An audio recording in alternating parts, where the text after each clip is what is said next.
Bonjour et bienvenue à ce Market Live Action. Nous sommes ensemble jusqu'à, en tout cas pendant 30 minutes. Nous sommes encore en décalé, hein. Il est actuellement 15h10. Vous aurez donc le Market Live à 16h. Nous sommes en décalé, je le rappelle, donc 15h10 actuellement. Nous serons ensemble tout de même pendant 30 minutes. Nous verrons donc la publication des entreprises, ou en tout cas l'actualité des entreprises. Et puis nous passerons ensuite à deux actions avec Renault et Pernod Ricard qui ont donné les résultats d'activité aujourd'hui. Et nous verrons bien sûr l'analyse technique de deux indices. Alors nous terminerons sur les indices plutôt parce que bien sûr nous sommes en décalé, les marchés ne sont pas encore ouverts. Comme ça cela nous laissera le temps de regarder les marchés donc à l'ouverture. Voilà, donc nous commençons tout de suite avec cette actualité des entreprises comme je le disais, les indices que nous verrons plutôt à la fin. Nous commencerons par les actions avec Renault et Pernod Ricard. Les indices du coup avec le S&P 500 aujourd'hui, le DAX 30 et puis bien sûr les informations qui vont être surveillées, ce sont celles donc qui seront surveillées avec attention demain. L'actualité des entreprises pour commencer, Elis donc ici le concurrent de Sodexo, Elis, Moody's qui dégrade de positive à négative. Donc il y a tout de même un niveau entre les deux, hein, c'est le neutre. Ici c'est directement de positive à négative pour Moody's sur Elis. ADP, donc aéroport de Paris, bien sûr, hein, des premiers impactés avec les compagnies aériennes, voit une reprise du trafic progressive seulement à partir de juin. Donc une activité qui devrait rester de nouveau sous pression, bien sûr, du côté des compagnies aériennes. Les anticipations également ne sont pas positives, en tout cas, sur la reprise des vols, mais également, bien sûr, sur le trafic, en tout cas, le nombre de passagers. Il pourrait y avoir un seul passager sur deux, il pourrait y avoir un siège en moins dans la rangée, en tout cas, le siège du milieu dans les avions. Ce qui est plus confortable, mais ce qui coûtera plus cher aux passagers bien entendu, et ce qui mettra un peu plus sous pression les compagnies aériennes qui ont besoin à la sortie de cette crise de cash, de liquidité, et donc bien sûr d'une activité qui rebondit de façon importante. Mais cela n'est loin d'être le cas. ADP ici, lui, voit tout de même une reprise du trafic, mais progressive bien sûr, à partir de juin. BIC également des résultats, ou plutôt des chiffres d'affaires, c'était l'activité. Le chiffre d'affaires qui chute de 14,1% au premier trimestre. Getlink également, le tunnel sous la Manche, en tout cas le nouveau nom depuis plusieurs années maintenant, bien sûr impacté également par la crise, l'activité qui est en baisse tout de même de 9% et qui retire donc son objectif d'EBITDA chez Getlink, donc je le disais anciennement Eurotunnel. Schneider Electric pour lui ça passe, c'est le chiffre d'affaires en baisse de seulement 7,6%, donc une activité tout de même qui reste soutenue, en revanche atteint un impact significatif, ce sont les mots de la direction, un impact significatif sur l'activité du deuxième trimestre. Hermès dans le luxe qui résiste par rapport à ses concurrents, qui résiste par rapport aux autres valeurs du luxe, mais tout de même une baisse donc importante du chiffre d'affaires, mais résiste donc, mais bon, hein, dans le luxe, on est plutôt habitué à avoir des croissances à deux chiffres. Ici, c'est donc une baisse que nous avons chez Hermès, mais qui précise également que le second trimestre, avec la fermeture de nombreux points de vente, devrait même et sera très probablement bien plus négatif. Daimler, pour terminer dans le secteur auto, nous le verrons également avec Renault. Daimler, la chute de 69% de son résultat net au premier trimestre. Voilà donc pour l'actualité des entreprises avec cette saison des résultats. La semaine prochaine, des mastodontes américains avec notamment Visa, Boeing ou d'autres sociétés qui donneront donc des résultats détaillés. Ici, nous avons surtout les activités au niveau européen, français. Nous passons donc à l'action Renault. Comme je le disais, nous regarderons les indices à la fin pour laisser les marchés américains s'ouvrir, ou en tout cas, nous verrons, il est 15h10 ici, un peu plus, 15h15 maintenant, et les marchés seront presque ouverts justement lorsque nous aurons fini ce Market Live, et donc c'est pourquoi je fais les indices à la fin. Secteur automobile une nouvelle fois, le secteur automobile qui reste sous pression bien entendu. Renault donc qui fait encore pire que le marché mondial. Le marché mondial qui est en baisse de 24,6%. Chez Renault, c'est une baisse de 25,9%. Donc ici, nous parlons non pas du chiffre d'affaires, nous parlons du nombre de ventes, du nombre de véhicules vendus qui est en baisse donc d'un quart, donc 25,9%, quand le marché mondial et les ventes du marché mondial baissent de 24,6%. Le chiffre d'affaires, lui, baisse également, bien sûr, 19,2% de baisse sur le chiffre d'affaires, 18,3 à taux de change et périmètre constant, à seulement 10,13 milliards d'euros. Nous étions à 12,5, donc un an plus tôt. Également, donc, bien sûr, les objectifs sont abandonnés et précise donc le groupe précise qu'il est incapable d'évaluer les dégâts liés au coronavirus. Pour le moment, il livrera donc en mai, la seconde partie de mai vraisemblablement, son plan d'économie à 2 milliards d'euros donc sur 3 ans et donnera probablement peut-être d'autres perspectives sur le coronavirus, mais pour le moment, en tout cas l'impact sur le coronavirus, mais pour le moment ce n'est pas le cas. Donc un plan d'économie qui sera détaillé qui sera détaillé dans la seconde partie de mai à 2 milliards d'euros donc et sur une période de 3 ans. Il y a également les discussions en cours donc sur le prêt de l'État qui pourrait atteindre selon la direction plusieurs milliards donc d'euros chez Renault. Il y a également Air France, on sait qu'il y a de nombreuses sociétés qui vont le demander et notamment au sein du CAC 40, donc des sociétés qui valent plusieurs dizaines de milliards, voire plusieurs milliards maintenant d'euros. Ici, pour revenir à Renault, ce sera chiffré à plusieurs milliards d'euros pour ce prêt de l'État.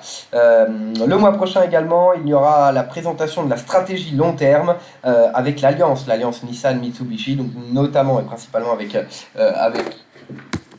avec Nissan bien sûr. Ce sera le mois prochain. Donc le mois prochain en mai, nous aurons le plan d'économie à 2 milliards qui sera détaillé. Nous aurons la présentation sur la stratégie long terme avec Nissan et l'alliance Mitsubishi.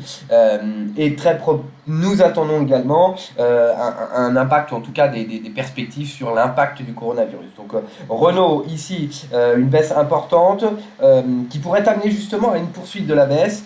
Et puis par la suite, cela pourrait donner justement un point d'entrée sur Renault qui est tout de même extrêmement bas et qui va justement par la suite, on l'espère, donner un plan d'économie qui va être plutôt positif justement pour réduire les dégâts. La stratégie également long terme avec Nissan qui pourrait conforter les investisseurs. Attention, cet exercice pourrait être négatif et mal perçu par les investisseurs.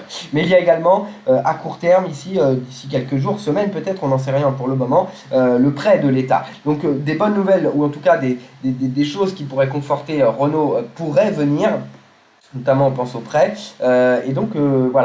jouer justement sur un point bas et puis profiter de ces bonnes nouvelles ou profiter justement de ces nouvelles et même à long terme l'action Renault à 10 euros c'est tout de même un prix plutôt nous sommes bien au-delà pour le moment mais sur les 10-15 euros en tout cas c'est un prix plutôt intéressant. Nous allons d'ailleurs aller tout de suite sur le cours Renault. Le prochain rendez-vous sur Renault ce sera le 19 juin, donc pas tout de suite, et ce sera l'Assemblée Générale qui, on l'espère, sera une vraie Assemblée Générale et pas une Assemblée Générale en confinement en tout cas. On le verra. Et 30 juillet, le premier semestre. Voilà Renault donc qui hésite depuis quelques temps. Nous sommes en 4 heures vu la baisse. Simplement, je vais vous montrer donc en hebdomadaire où est-ce qu'on en est. Voilà, en hebdomadaire, 2012, la crise de la dette, le plus bas après la crise de la dette. 2009, nous sommes quand même descendus à 7,60. Donc attention au risque d'aller encore plus bas chez Renault.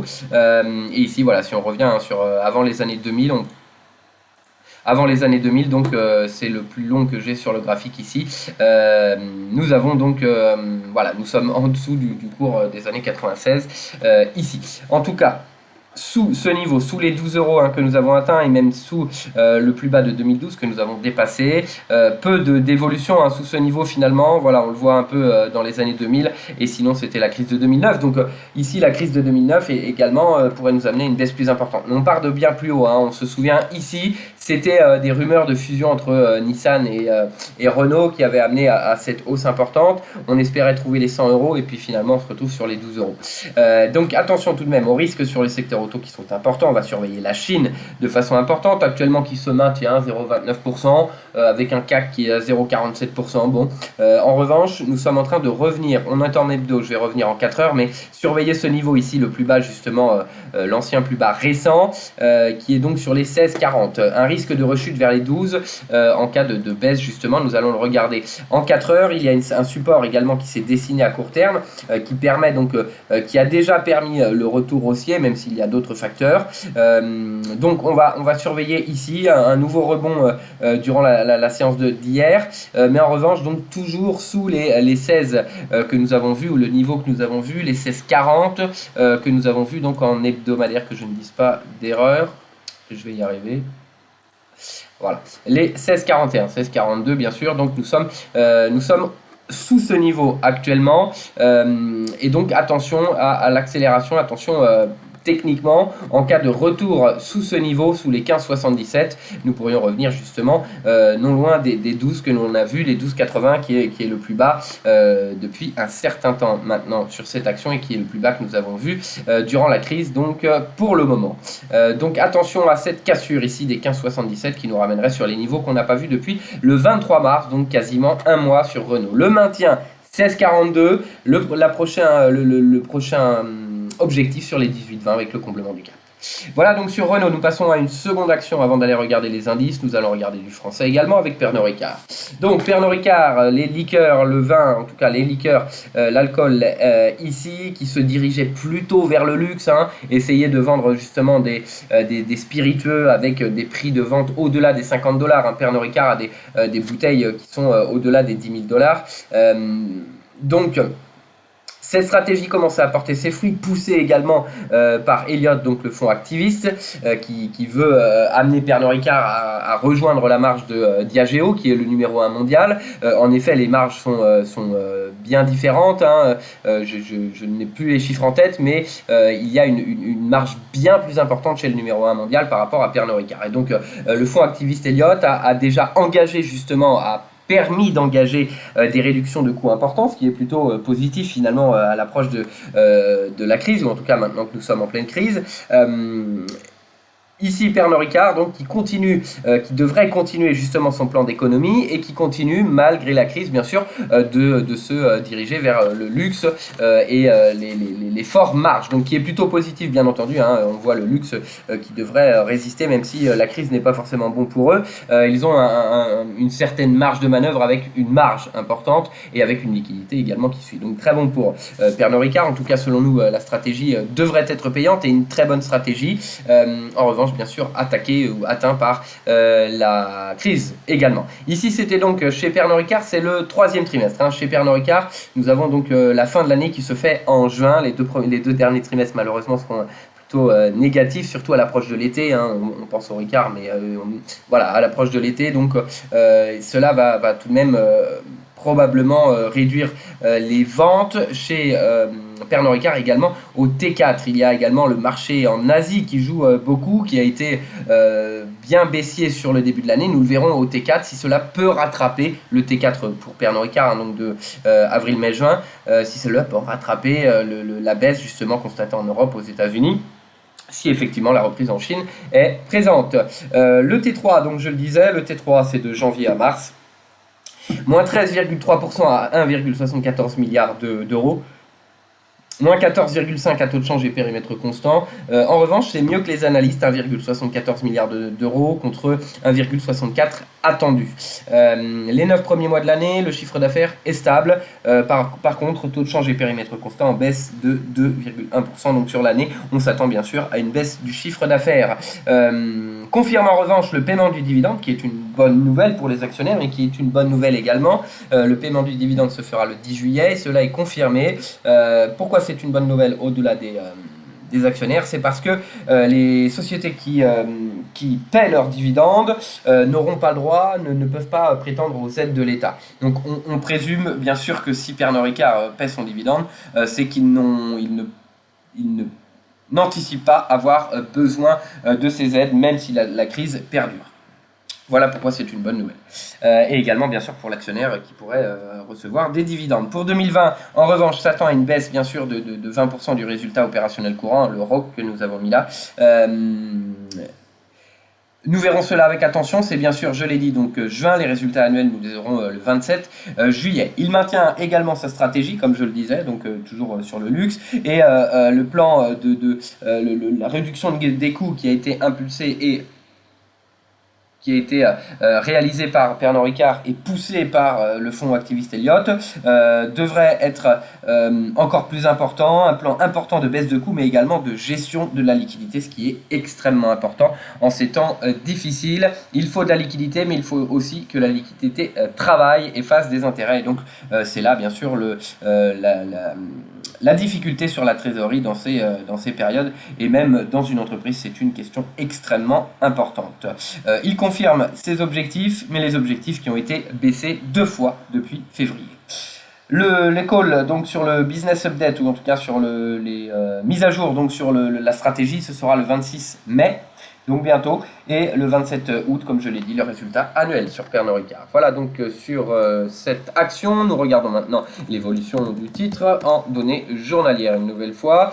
On va commencer ici nous sommes en 4 heures avec un signe plutôt positif sur l'évolution, plus 0,29 de la même façon sur Pernod Ricard. En revanche, au niveau hebdomadaire, ça coince. Pour le moment, ici nous avons cette C38.2 de Fibo qui bloque la progression du titre après avoir franchi cette moyenne mobile 200, donc avoir progressé depuis ce plus bas ici de 30%, ce qui n'est pas excessif, mais bien sûr il y a une baisse moins importante que dans d'autres secteurs, ici seulement 34%. En revanche, ici les 38.2 de Fibo donc, qui bloquent, nous avons des niveaux ici qui mettent en échec, donc nous avons atteint juste ce niveau le plus haut donc, du juin 2018 qui était à l'époque le plus haut historique, tout de même une progression extrêmement importante depuis la crise. Ici donc nous étions sur les 34. Bien sûr la stratégie et la taille de Pernod Ricard n'est pas comparable, mais ici nous avons donc cette résistance, ce plus haut qui était, je le rappelle, le plus haut historique à l'époque, situé sur les 142,53. Le plus haut que nous avons observé ici donc sur les 142,70, nous y sommes presque, et un retour donc immédiat sous le retracement de Fibo. Également nous sommes en hebdo, nous sommes sous le plus haut ici qui a été constaté la semaine du 23 mars. Attention au niveau technique en hebdomadaire qui pourrait conduire à un retour sur ce niveau de support, les 130,66. Pernod Ricard donc qui conserve son dividende qui sera versé le 10 juillet, mais qui devrait voir donc un impact important également au T2. Un recul de 20% du résultat opérationnel courant, tout dépend combien va durer la crise, mais de la même façon c'est une valeur qui est plutôt solide, avec une stratégie justement qui pourrait porter ses fruits avec ce luxe et cette augmentation des marges. Surveillons bien sûr le fonds activisme, et qui pour le moment va un peu dans la réduction de coûts qui est plutôt positive sur cette période, je le disais. Donc nous suivons cela avec attention, mais le groupe et la stratégie paraissent tout à fait solides. Donc c'est une des sociétés où il faudrait justement trouver un point d'entrée. En tout cas ici, attention au niveau technique, nous sommes maintenant sous le plus haut de la semaine du 23 mars qui pourrait indiquer un retour ici sur la moyenne mobile 200. Voilà sur Pernod, voilà sur les actions.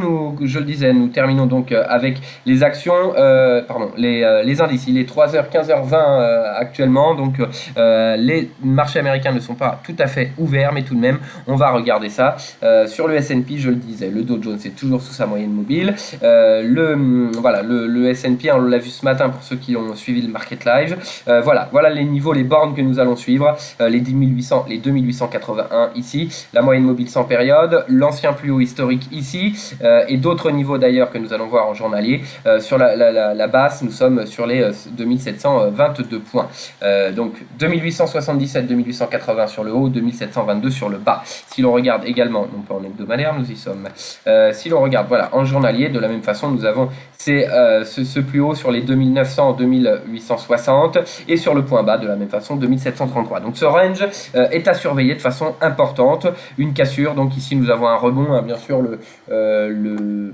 les nouvelles inscriptions au chômage sont à plus de 4 millions, mais bien sûr c'était déjà pricé dans les cours, mais tout de même donc sur les indices américains nous avons une valorisation extrêmement élevée toujours. Voilà les deux bornes que nous allons suivre. Je vous invite à regarder le Market Live, ce sera moi demain matin à 11h pour plus de détails sur les indices américains. Nous terminons sur le DAX maintenant qui lui est ouvert avec cette résistance donc qui se fait sur les 10 825 qui est donc un niveau de résistance également que nous avons observé justement en 2016.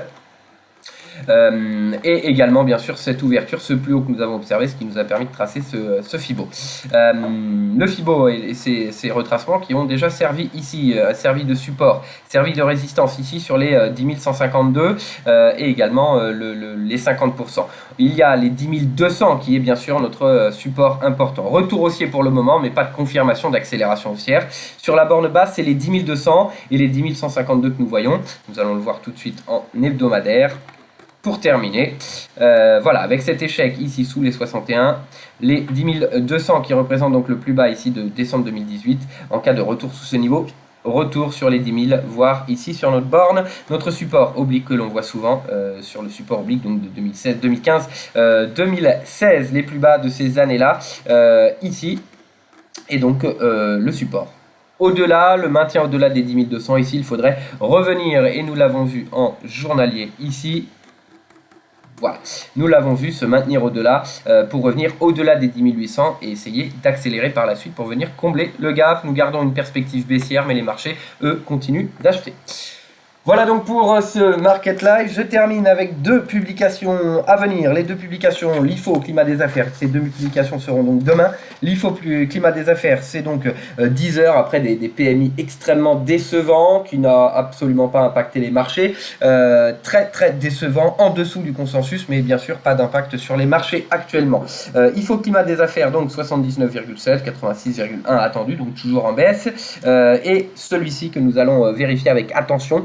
Mais il y a la bill aux États-Unis, les nouvelles mesures qui pourraient être la signature de Donald Trump pourrait être annoncée en même temps, histoire de faire oublier un peu cet impact extrêmement important. Pourquoi les commandes durables, de biens durables? C'est donc le PIB notamment qui joue, et la consommation des États-Unis, bien sûr, des Américains, qui compte pour 70%, je le répète souvent, 70% du PIB américain, et qui est le moteur de la croissance du PIB. Nous avons eu les retail, donc les ventes au détail, qui sont tombés de près de 9%. Ici, les commandes de biens durables devraient tomber davantage. Reuters, le pool donne moins 12%, moins 11,9%. Mais bien sûr, ce sont des biens que vous allez moins acheter en cas de crise ou même de perspectives négatives. Ce sera également demain, ce sera à 14h30. Voilà, merci en tout cas d'avoir suivi ce Market Live. Dernier Market Live de la semaine, ce sera demain à 11h et ce sera de nouveau moi. Merci encore de suivre IG et très bonne journée.